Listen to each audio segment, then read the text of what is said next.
पश्चिम बंगाल में विधानसभा चुनाव से पहले सियासी बयानबाजी तेज हो गई है।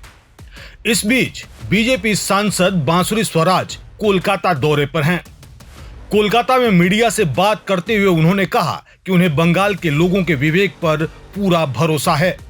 उनका आरोप है कि राज्य में इस समय लोकतंत्र की आवाज को दबाया जा रहा है और कानून व्यवस्था की स्थिति ठीक नहीं है।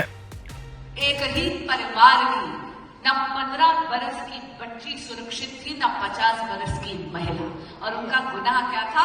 उनका गुनाह सिर्फ ये था कि उन्होंने टीएमसी को वोट ना देके किसी और को वोट दी थी। Dissent, ladies and gentlemen, as we lawyers know, is the backbone of democracy. But dissent cannot be punished with the kind of cruelty that the Mamata Trinamool government is actually perpetrating in Bengal presently. अगर हम बात करें तो आरजीकर में आपको याद होगा जब वो एक मेडिकल स्टूडेंट का रेप हुआ था, courts had to intervene because there was no action being taken.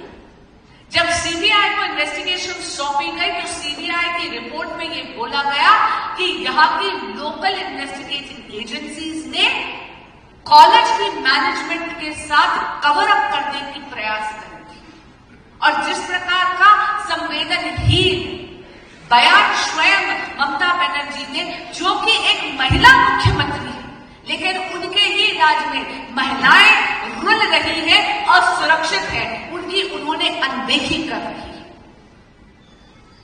मैंने कहा ना, मां शर्मिंदा है और माटी रुल रही है।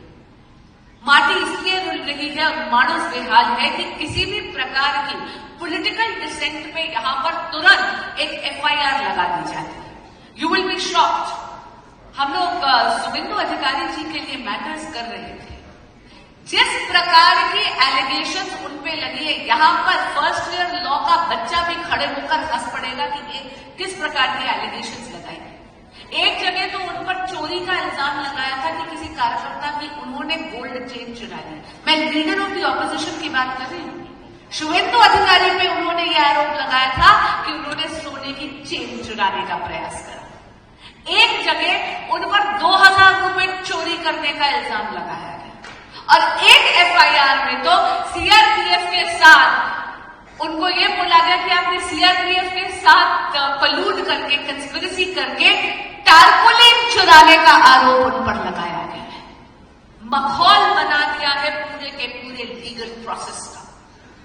Investigation and prosecution have now turned into nothing but persecution under the Mamata government.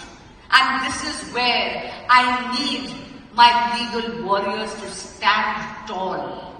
ये जो आने वाला असेंबली का चुनाव है, ये केवल इलेक्शन कैंपेन्स तक, टिकट वितरण, कैंडिडेट्स तक और सोशल मीडिया तक सीमित नहीं रहेगा। आपको तत्पर रहना होगा कि जब भी जरूरत पड़े आप हाईकोर्ट का दरवाजा खटखटाइए, आप सुप्रीम कोर्ट का दरवाजा खटखटाइए, बिकॉज विदाउट यू बंगाल में डेमोक्रेसी बचना नामुमकिन होगा।